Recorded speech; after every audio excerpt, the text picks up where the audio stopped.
Right. I'd like to welcome everybody to this session. So good afternoon and welcome to our speakers. So this is the Diversity and Inclusion session of the Week of Wonder, our webinars around BBFA and Primary Authority. And my name is Therese Rice and I work in the local delivery team of the Office for Product Safety and Standards. So you're all welcome. Just a few housekeeping tips, please. Can you keep your cameras turned off while, during the presentations and your microphone on mute so that we can avoid any background disturbances during the session? I say we are in the session, so please feel free to put things on the chat, but be mindful of that. If you lose any connection, then there is a mobile number that you can then redial into, and my colleague will put that on the chat for you. So please use the chat box as well, and the chat function, and then we can answer any of your questions or comments at the end. And also raise your hand if you need to speak. So we have 3 speakers today. We have Sam Bell, 3 external speakers I should say. We have Sam Bell from the West of England Growth Hub down in Bristol, I think they're based, and then we have Tracy Flynn and Naz Islam from the Economic Development Team in Bury, which is in part of Greater Manchester. And we also have my colleague Khadija Begin, as also will be presenting today. So I'll just introduce the session. So the session, our topic will focus on diversity and inclusion around Black, Asian and minority ethnic services, which we abbreviate as BAME. So we hope to discuss the services and the projects that we're offering to you and that our colleagues have also undertaken. At the end of the session, we like to get feedback and also any suggestions where we can support you. So I'd like to hand over to my colleague, Khadija, who will now take over from me, and I will turn on to mute and turn off my camera. Hi, thank you, Teresa. So I'm Khadija and I work at the local delivery team. I'm just gonna share my slides.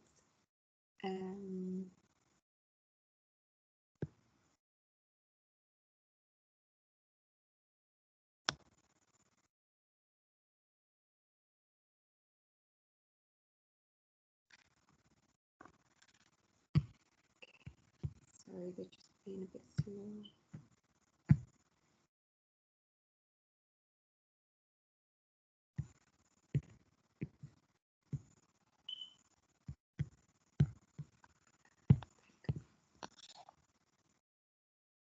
So to begin the session today, we'd like to ask you the question on how inclusive do you think you are? And if you could just use the chat function to post any of your responses, that would be great. And we can review those at the end of the session. But like Teresa said, our topic is on D&I, diversity and inclusion today, which has definitely become a big part of everyone's agendas and has a lot of importance to us all. So we hope that from this session today that you can give us something to learn and we can gather your feedback as well. To begin with, one of the pieces of work that we have recently started at OPSS is the BAME and Regulatory Services project. To give an overview of this project, it's aimed to gain a scope of any current or proposed engagement that local authorities have had with the BAME business community. The project is still running and we'd love to hear your feedback on your previous, current and future engagement plans. So providing this data will help us at OPSS to understand what is already out there. To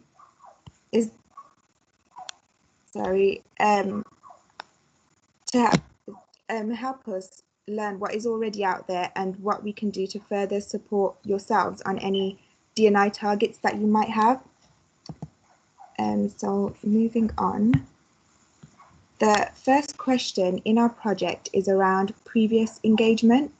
And on this slide, we can see some of the responses from local authorities around their previous engagement, with very varied responses. So you can see some have engaged and others would like to engage a bit more.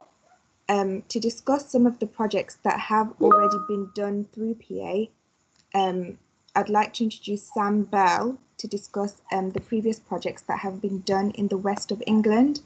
And Teresa shortly will also be talking about the unconscious bias training that has been done through primary authority. So if Sam can speak.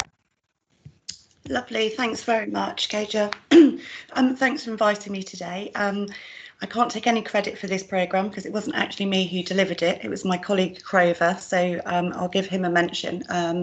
He is back to work now, but it has a half day today. So I'm presenting on behalf of Crover and the amazing programme that he carried out. So basically, within the West of England Combined Authority and within the West of England region, we're a really high diversity of culture, race and religion.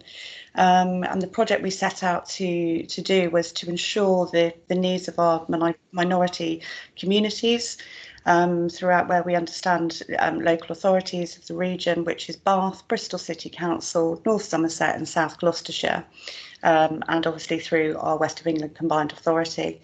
The aim of the project was to promote the understanding of barriers faced by individuals in the BAME communities in achieving regulatory compliance with their business and present solutions to these challenges to form part of physical materials training and ongoing links to the West of England Growth Hub. As you'll know, most businesses, not just our businesses from our BAME communities, but businesses in general, will look at authorities and regulators to ensure that they sort of look at it as in terms of a telling off or a nod of a support function, and we wanted to make sure that it was a support function and that all of our local authority regulations team understood some of those barriers with our BAME communities. We delivered this programme with two of our community-based businesses, which is ACH, which is Ashley Community Housing, which is for refugee integration, house and employment, and Bambassa, which are empowering the future of BAME and its leaders.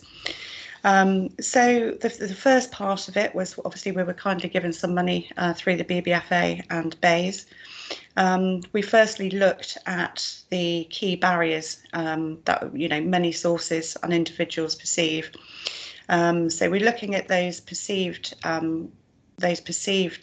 sources. So and looking at businesses and individuals with bias due to a number of factors, whether that's race, religion, linguistic ability, and other markers of cultural differences. So we wanted to make sure that we had a two-pronged approach really at tackling this issue and raise the rate of regulations and compliance. So obviously working directly with our BAME business leaders and organisations, we focused on support and integration within our minority communities. Through this, we were given, we gained first-hand understanding of the issues faced by these leaders and the likely access to gain access and benefit, and ensuring that regulatory officers and economic development officers within our local authorities were empowered to have the support and the training and the understanding and recognise the bias, both conscious and unconscious bias. The training was carried out via a workshop prior to COVID, when we could all get in a room together, which was great. We paired this training on intercultural communications to ensure that officers visiting individual businesses have been trained and can recognise and overcome potential barriers. Which was great, and as I said, we actually carried this out, the training, with two of our community-based partners at which we work with. I mentioned Ashley Community Housing. We've actually been working with Ashley Community Housing for 3 years now on a migrant and refugee programme. This is our third year of continued success, and I'm more than happy to share some of those details with you if you want to get in contact on how we started it, how the programme started, some of the partners that we are working in collaboration with, and the huge amount of businesses that we've managed to support in this process. Women-led businesses as well within our refugee and migrant community, working with all of our settlement departments around Bristol. The third year of this is taking us into a wider part of the West of England community without making it Bristol-centric, which is really great. And from that, we've actually managed to now secure a bid from a programme which I can't actually tell you about because we're not allowed to talk about it until January now. So I did think I was going to be able to talk to you about it. But all I can say is it's a major project which will be helping refugees and migrants to become entrepreneurs, we'll be using a system called Integrass. For those of you not familiar with that, will be part of the evaluation process and looking at the successes going forward.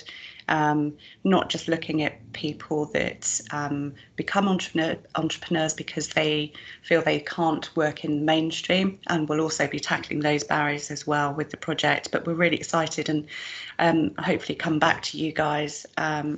Sorry, I've just realised I had my video off the whole of that. I do apologise. But I hopefully will be able to come back and talk to you about that in the new year when we get that off the ground.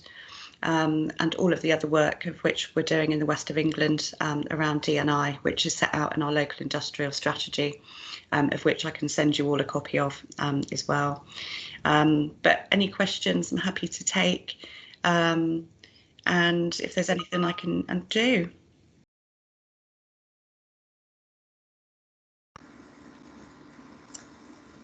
Thank you very much, Sam. Well, we heard you loud and clear. So that's good. And I realised I had my video off and I was going to put my face on there, and then 2 seconds before I finished I realised I didn't have my video on, so apologies everyone.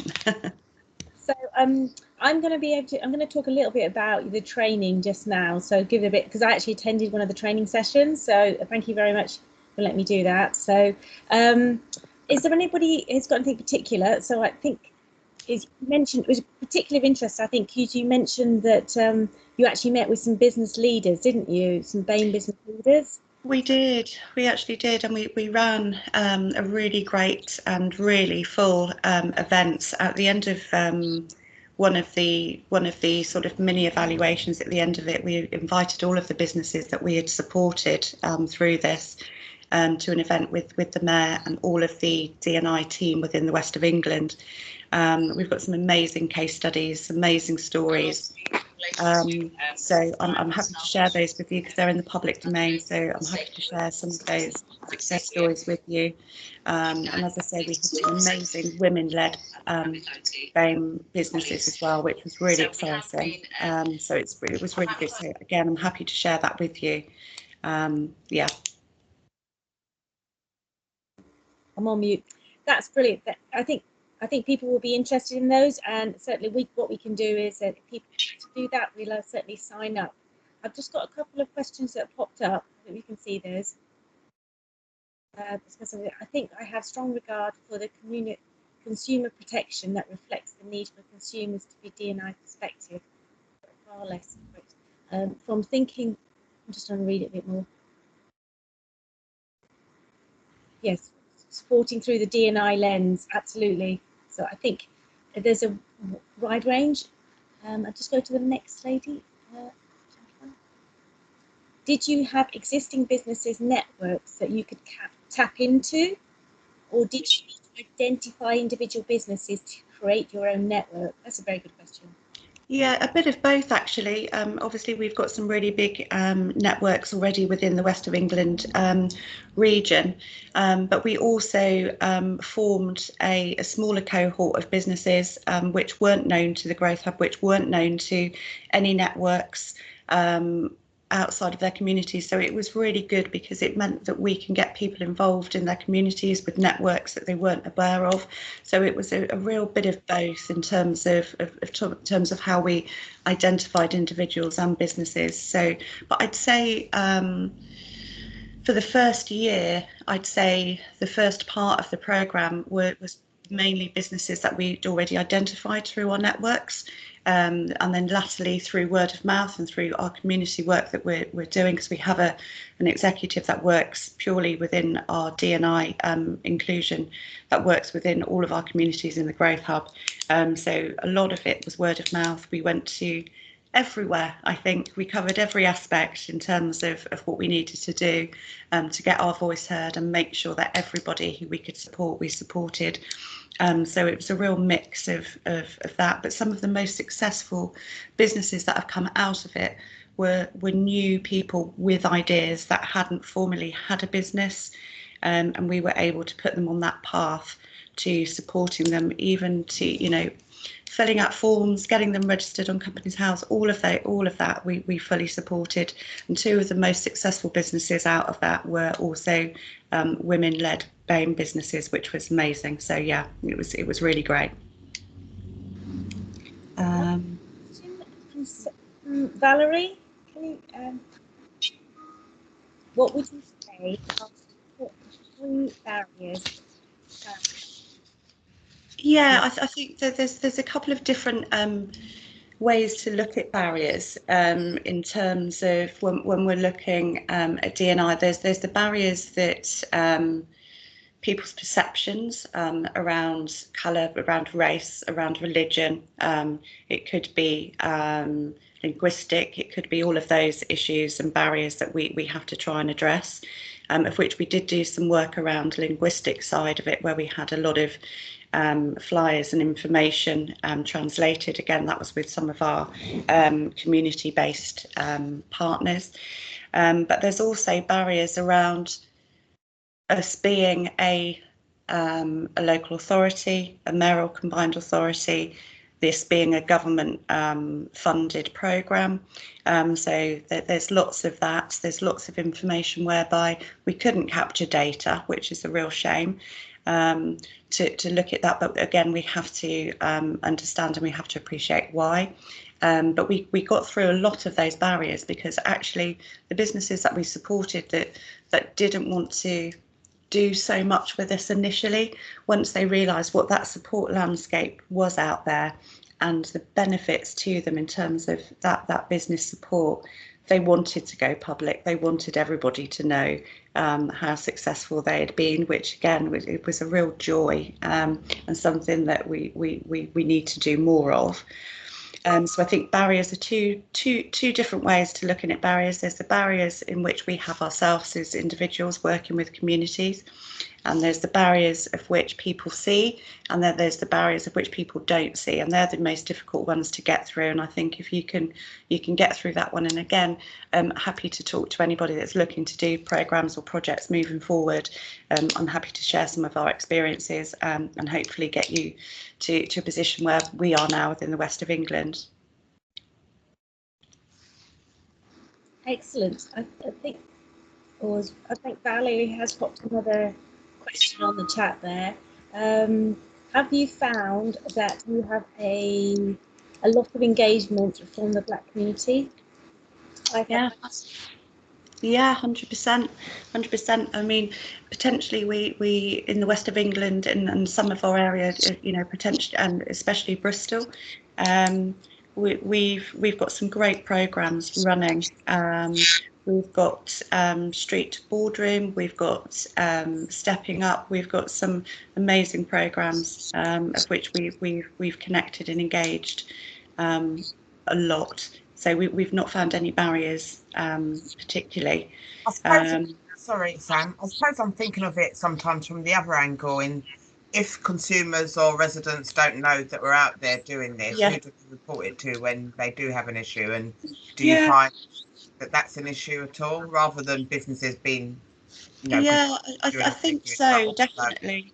I think so, definitely, and I think the way in which we've managed to do that with our reg teams in our 4 local authorities, obviously the BBFA has been a great source of that and being able to get through, and the sort of work that we're doing. So yes, there has been issues whereby businesses don't know that the reg teams exist and that they are there for help and support and guidance. So that is a massive ask for any region, I think. But as I say, you know, we've got some great documents, some great things that we can share. But yeah, 100%, it's businesses knowing where they can actually go and what that further support looks like, just through going through their local authority. Great, thank you very much, Sam. Thank you, Valerie, for chipping in there. That's brilliant. Sam, I know that they did, Prover actually, during some of the sessions, he did ask them a key question about what it is, the first question you'd like to ask to a regulator, and some of them were around something like, can you tell me, I'd like to know more about networking, to have some regulated questions, I'd like to know who to go to for advice, or I'd like to know specific advice about some licensing and how I get a license. So it's quite a variation of support, as well as actually specific regulatory questions. Yeah, so it was a real mixed bag, Teresa. You're 100% right. So I think we went along the line that this was going to be purely regulatory in terms of the support that we were actually doing. But as I touched on earlier on, you know, I think we are lucky in terms of our culture and our diversity that we have already within the West of England. So it wasn't just about regulatory needs, it was also about networks where communities can go, where they can, you know, I think we've got 42 settlements within Bristol alone, you know, and not everybody is aware of the amazing places that we've got in terms of community. I think we're lucky, but it was still a lot of hard work in terms of what we needed to do. It wasn't an easy process, but as Teresa said, it was a real mixed bag of questions and what we actually got out of it as well. So we can obviously we can share that information. So I think that will be of interest to Valerie and some of the and everyone on the line. So yeah, definitely. We'll make sure that we're able to do that and give you some of the feedback. But I think the best thing is to contact us if you're interested, and we can share some of the detailed results that will certainly help you with understanding. Okay, I'm just looking at the time, so we should be moving on to the next stop, but we do have another quick question from Catherine. So if we can just take at the other end of the scale, can any more be done with big businesses where there are existing PA partnerships that can alarming gender get pay gaps, etc. Yeah, could be. So I think this is probably a question for the end. So if I could hold that, Catherine, it will be on the chat, and we can cover that a bit later if that's all right. So and I will remind Khadija to make sure we bring you in there. Okay. What I will say just on that, and before I actually run off and leave, we did some research with one of our businesses, and they're actually doing another piece of work for us around BAME and around pay gaps, which is a published document. So again, if you want me to share that, I can do that for you. And we also did a huge piece of work last year before, which may be slightly out of date now, but it's a very good read. But in terms of the pay gap analysis, we've got some very good up-to-date information on that if anyone wants to see that.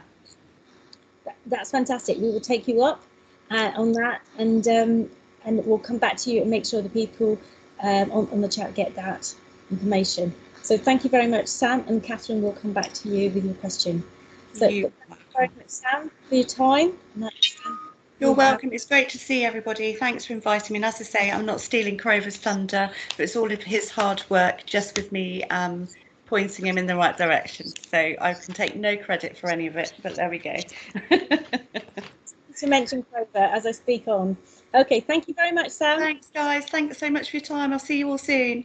Take care. Bye. Bye. So I'd just like to continue a little bit with this.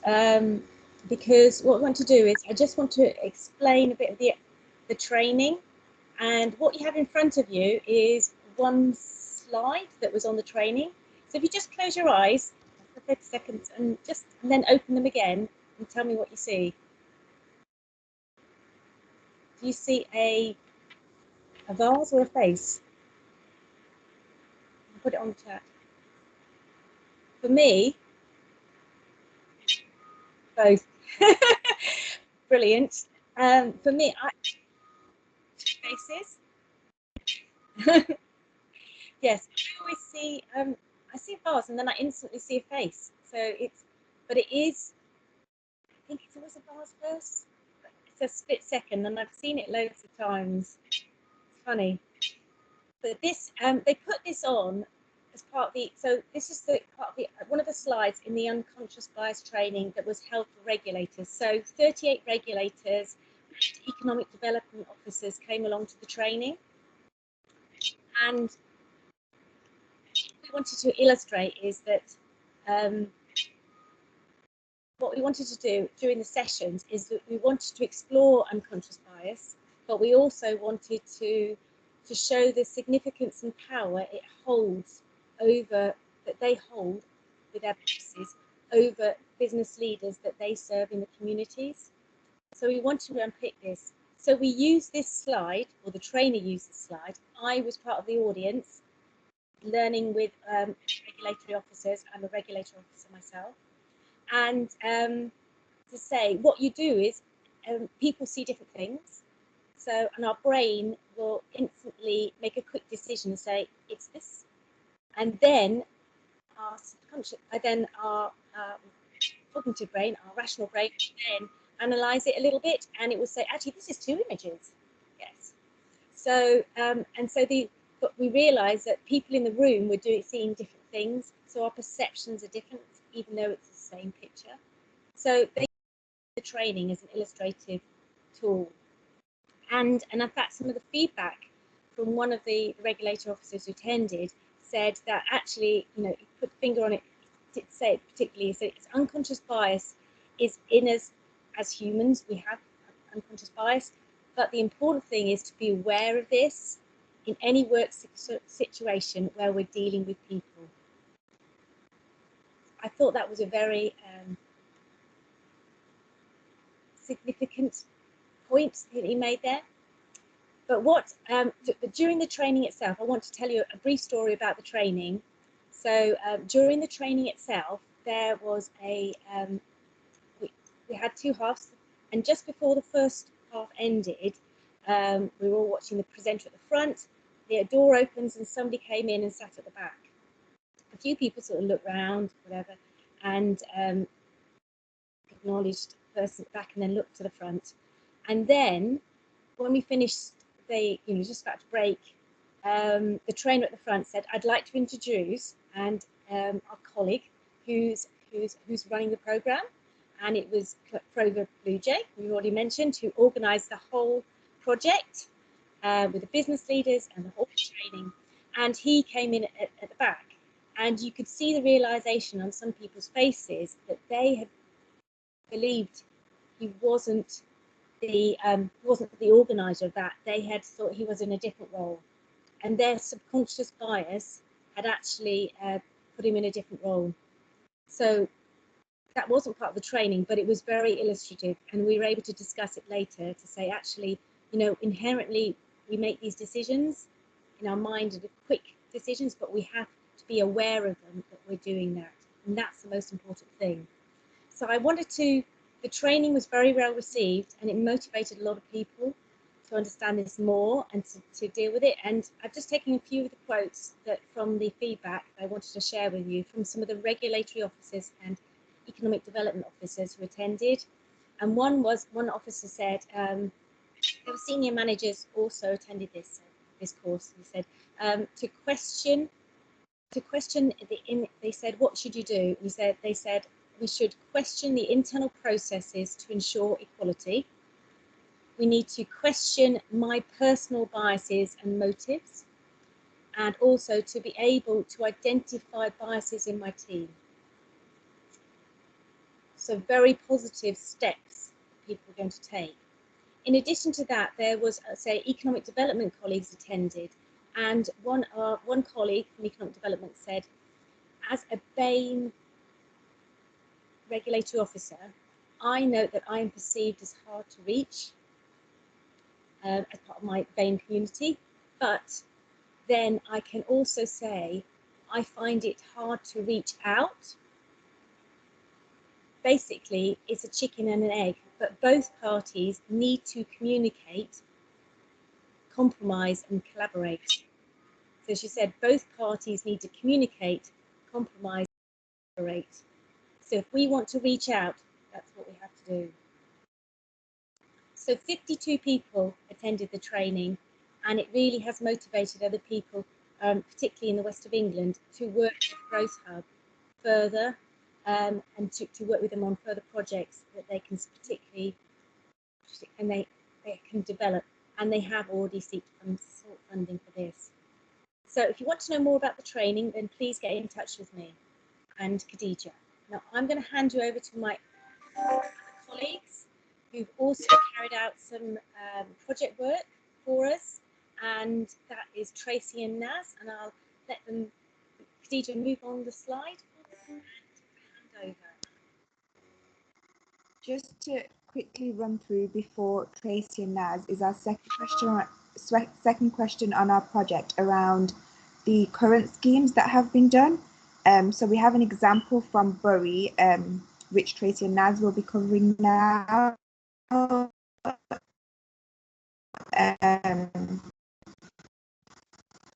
Which Khadija, do you want to just say that again? It was just the current schemes that we have. One Bury is one of the current schemes, so which will be covered by Tracy and Naz now. So I'll just move on to their slides.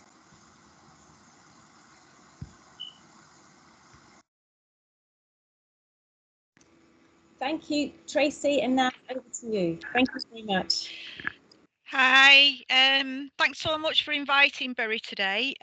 So my name's Tracy. I'll start off by giving you a bit of background, and then I'll hand over to my colleague Naz, who will give you some more practical information about our project, which I think you'll be mostly interested in.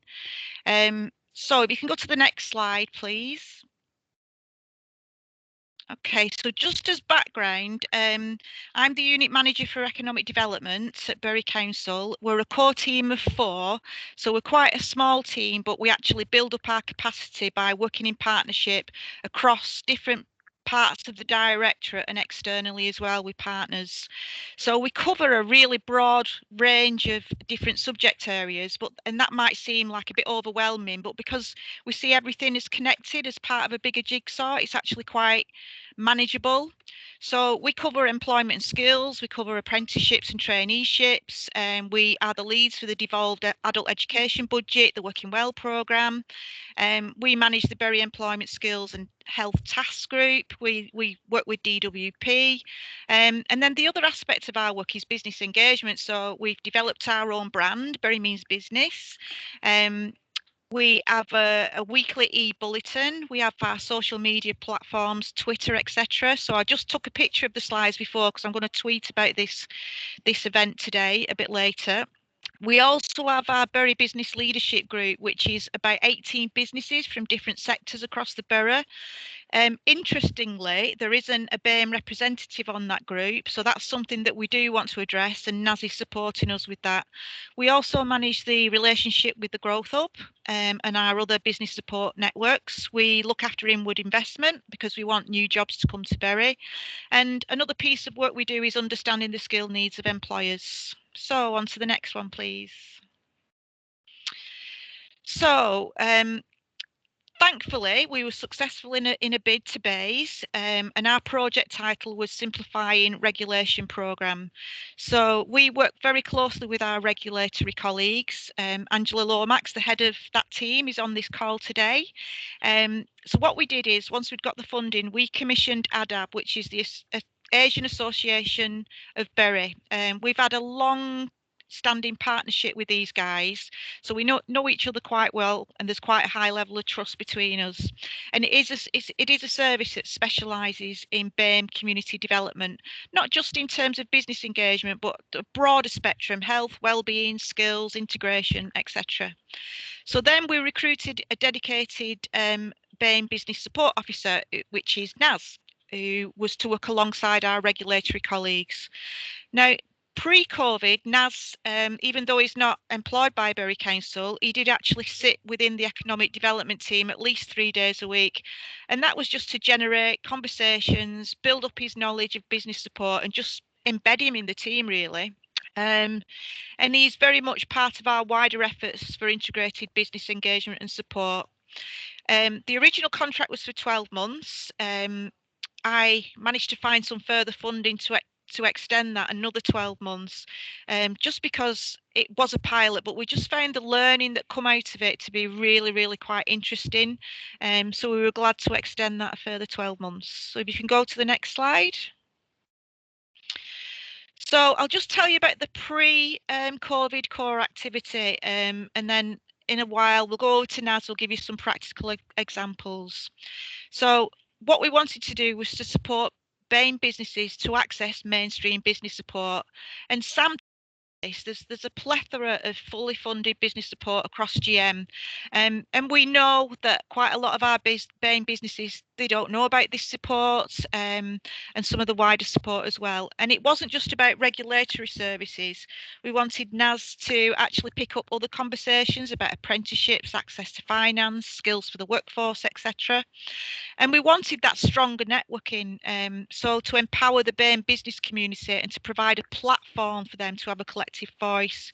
And that has included the creation of a BAME business forum. So Naz will perhaps touch on that in when he brings you up to speed with where we're up to.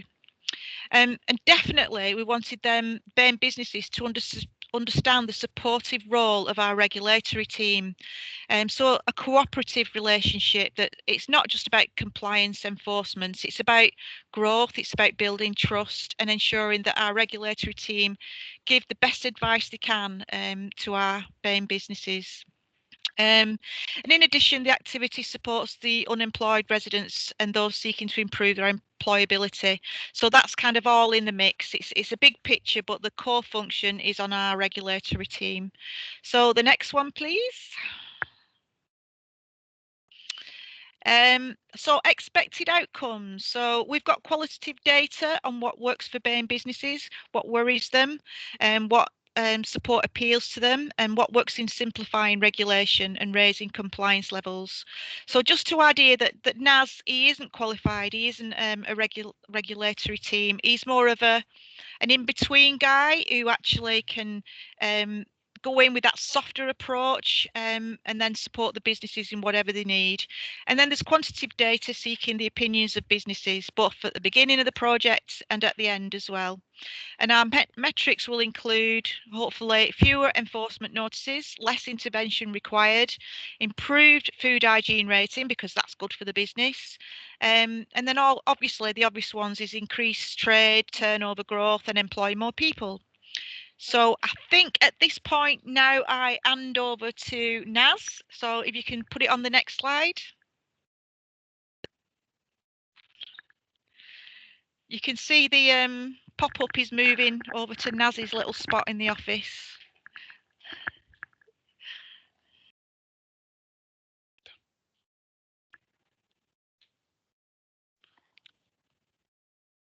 Over to you, Naz. Hi everyone, I'm Naz and I'm the BAME Business Engagement Officer working alongside Tracy and Adab. Just to touch on some of the areas that we've focused on in the project so far is, at the moment we're looking at the COVID-19 ongoing support that we're providing, and that's included the development of a risk assessment. We're telling the business to implement NHS test and trace, signs for the businesses, so this is to make them COVID secure, how to work and make sure the customers are social distancing, safe working methods, and increased cleaning. So they're areas that we're focused on really, and that's been developed alongside licensing as well. What we did before COVID, and it's still ongoing, but a little bit less at the moment, is a food hygiene. So we work with many businesses now. I think two big examples is one business we took from 0 to 5 rating. That was with an intervention of 2 weeks. Another business we took from 1 to 5 as well, and that was working alongside environmental health team, so getting advice from them. And obviously I'm not an expert in the area, but when a business comes in and asks for the support, then I'll go back to the environmental health team and I'll ask them how we can improve the ratings. Another thing we looked at working with alongside the fire safety and Great Manchester Fire Service, and that was getting businesses secure in terms of fire safety and making sure they implement the necessary measures to ensure the premises are meeting standards. The next bit we looked at is trading standards, and that's something that we're still looking at. So that's stuff like allergens and licensing for opening past 11 p.m. That's still working alongside the licensing team as well. Next slide, please. So successful outcomes today, we've had a reduction in evasion, and that's been demonstrated in the group that we've set up. So I think Trace touched on it. We've got a BAME business group, and I think there's 16 members on there now. And that's how we circulate most of the information now is through that group. Another metric for the success is the regulatory officers have had they've been supported in working proactively really, and that's where I've come in and supported the businesses and the regulatory officers in providing the information to the businesses to make them secure. We've promoted best practice to all the businesses, and that's been beneficial in helping them grow the business as well.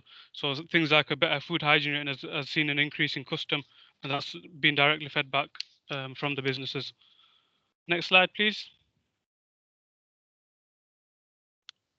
This is a case study of one of the businesses we helped with the fire safety department, and this business was very close to being closed down. And as you can see, there's quite a lot to go through there. But if you take a few of the examples of how dangerous the premises was before we went in, you had holes in the floor where customers were walking, and that was covered up by vinyl flooring planks. So when you stood on it, it'd go through. They had no fire exit signs, no fire extinguishers. They had combustible material in the attic stored in the premises as well. And this business was very close to being closed down. And we went in there and we kind of developed a support package where I was liaising with the fire service and the business to get things put in place. And it took, I think that was about 2-3 weeks we took with that business to get to where they were, so they didn't have to close down. And I think that's next slide now, please. And this is kind of where there's a bit of information of how I helped the business. So it's 2 to 3 weeks we spent going through what needs doing and what he needs to do to make himself legally secure there in terms of fire safety, so he could keep his premises open. And just some comments there about after the engagement, how he felt about the whole engagement and the whole process really. He felt a lot more confident with the fire service and the regulatory teams in helping him keep his business safe for him and his customers. Next slide, please. The impact of the project and highlights. So something that we've worked on recently is simplify the risk assessment. So this is actually being used by businesses, and we are passing this on to the businesses now. It's a risk assessment for the businesses who have 5 or more employees. They've got to have something written down. So I've personally developed this document to help them implement that. From the start of the project, we've developed a support package to help the businesses become secure, not only secure back then, but now COVID secure as well. And we're still working with the allergen awareness so that all the businesses are getting information on allergens, how to make their businesses safe for the customers, understand what allergens are, because what we found with a lot of businesses, they don't understand what allergens are. So that's another part of the work that we've been doing.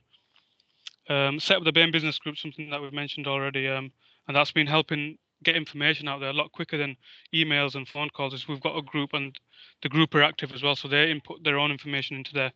So they're really speaking to each other now after all is coming in with the information. Working alongside the licensing team at the moment on the GM Clean Air and Common Minimum Standards consultation. So we're working on that to get a bit more feedback from the taxi drivers in Bury. Another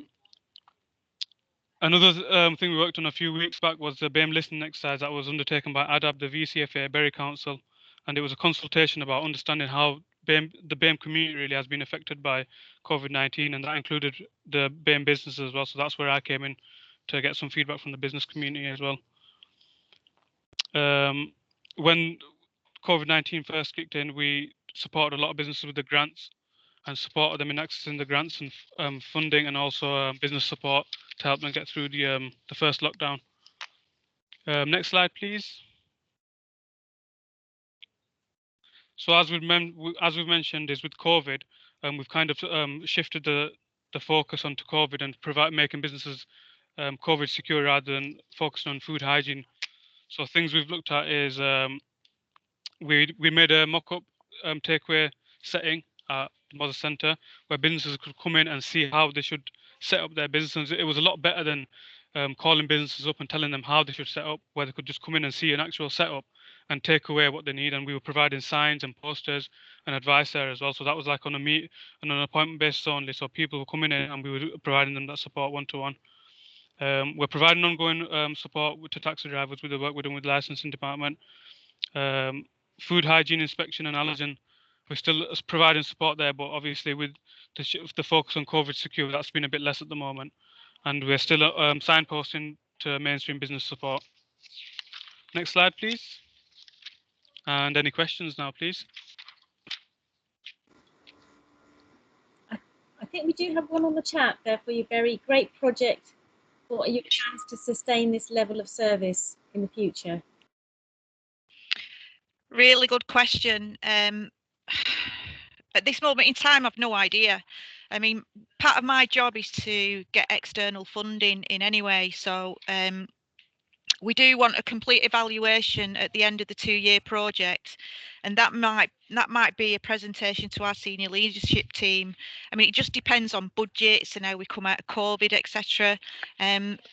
But I guess for me, it would be me personally just trying to bring in some more external funding if I can. Sorry, that's brilliant. Thank you very much. So I think we're going to just go over to Khadija now. I'd like to thank our speakers. Thank you very much, Tracy. I'm just looking at our time because we're overdue with our time now. So we've got one more set.